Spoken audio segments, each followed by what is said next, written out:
আসসালামু আলাইকুম ভিউয়ার্স, কেমন আছেন সবাই? আশা করি সকলেই ভালো আছেন।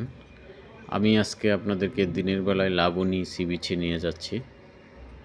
আমি এখন যে জায়গাটাতে দাঁড়িয়ে আছি সেটা হলো লাবণী সি বিচ। দেখেন দিনের বেলায় সি বিচের প্রচণ্ড রৌদ্র, চোখ তাকানো যাচ্ছে না। ধুধু মরুভূমির ন্যায় বালি, পিছনেই দেখতে পাচ্তেছেন এই যে স্কুটির সিস্টেম মোটর, যেটা আপনার এই সি বিচে আপনি ইচ্ছে করলে ড্রাইভ করতে পারেন।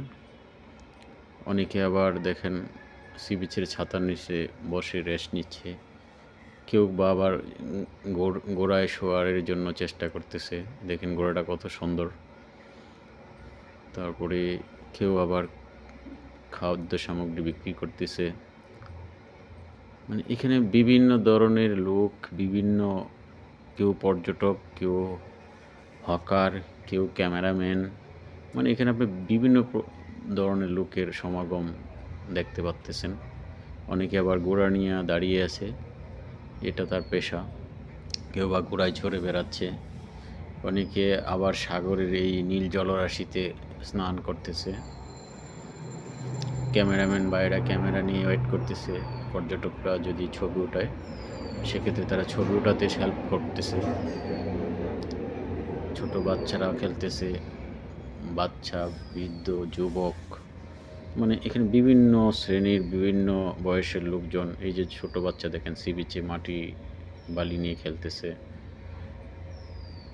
একটা ভাই দেখেন ঘোড়া নিয়ে আসে মুভমেন্ট করতেছে, যদি কোনো ঘোড়ায় উঠবে এরকম লোক পাওয়া যায়। অনেকে আবার এই যে জোয়ারের পানিতে গোসল করতেছে, সমুদ্রের পানিতে। মানে কি যে এক প্রশান্তির জায়গা, এটা আপনি নিজে যখন আসবেন তখনই আপনি বুঝতে পারবেন। কি সুন্দর ঢেউ সাগর থেকে এসে উপকূলে আছড়ে পড়তেছে। এটা হলো পৃথিবীর সবচেয়ে বড় বৃহত্তম সমুদ্র সৈকত। এত বড় সমুদ্র সৈকত পৃথিবীর আর কোথাও নেই। প্রায় 100 কিলোমিটারের উপরে।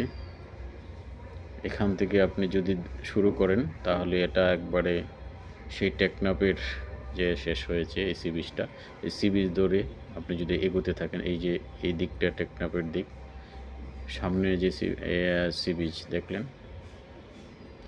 এই যে পিছনে দেখেন অনেকেই গোসল করতেছে, কেউ বা মুভমেন্ট করতেছে, কেউ সমুদ্রের বালিতে গড়াগড়ি খাচ্ছে। এখানে একটা পুরোপুরি একটা বিনোদন কেন্দ্র বলা যায় এটাকে, বিনোদন কেন্দ্র, পর্যটন কেন্দ্র, বা যেভাবে আপনি আখ্যায়িত করেন। এই যে একটা ভাই দেখেন কলা ফেরি করতেছে। মানে এখানে এক এক ধরনের লোক, কেউ পর্যটক, কেউ ফেরিওয়ালা, কেউ ক্যামেরাম্যান।